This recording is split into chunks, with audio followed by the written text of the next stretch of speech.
ito pa po, meron lang ako napansin, sir, because just forgive me, Mr. Chairman, kasi ngayon ko lang po nakita itong two-page two-page details on the unprogrammed. We have an entry here, support to the Barangay Development Program of the NTF-ELCAC. It's 3.66 billion pesos. So is this now in addition to the restored amount that was mentioned earlier? We had 6 billion or so items. So this brings it, if you add the 3.6, it brings us to around 10 billion total, which was the figure in the National Expenditure Program, Your Honor.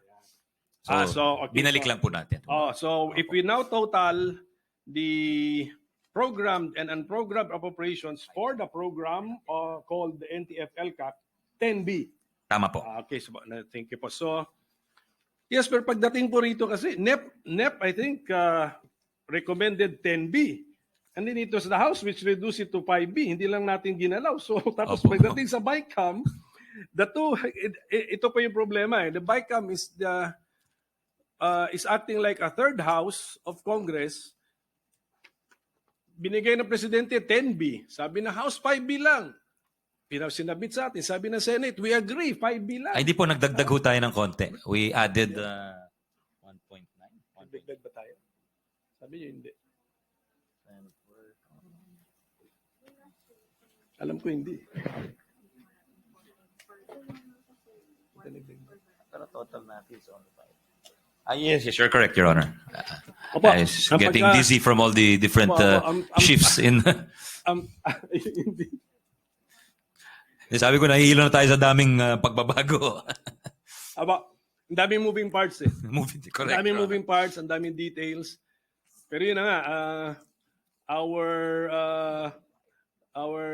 former Speaker of the House mentioned that the devil is in the details. So, since the budget has 10,000 details, are there 10,000 devils in the budget, Mr. President?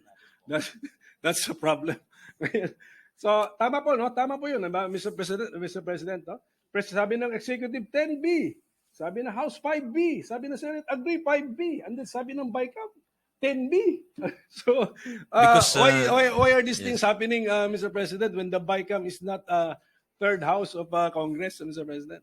Well, legally, that I think our brilliant lawyer, minority leader, knows that's already been settled in the case of Tolentino versus Secretary of Finance, that a totally new provision can come out of the bicameral conference. But I think practically it's also being accountable or responsive to some of the stakeholders in the program. May mga lumapit din po. Some of the congressmen wanted to increase it, and they had not known that it was actually because the speed of the approval of the HGAB or the House-approved GAB, between that and the Senate version, there was maybe 2 weeks which transpired. So I don't think, as you mentioned, there's so many moving parts. Hindi napansin yung changes. So dito lang po sa BICAM na highlight, I think, yung natapyasan siya ng pondo. Hindi po. Pansin po yan. I mean, I'm sure, pag yung five na recommendation ng House, in-increase natin sa Senado, mapapansin ko po yun, madi-discuss natin sa floor. Ang nangyayari, naiiwasan po yung discussion sa floor. I mean, is this consciously being done?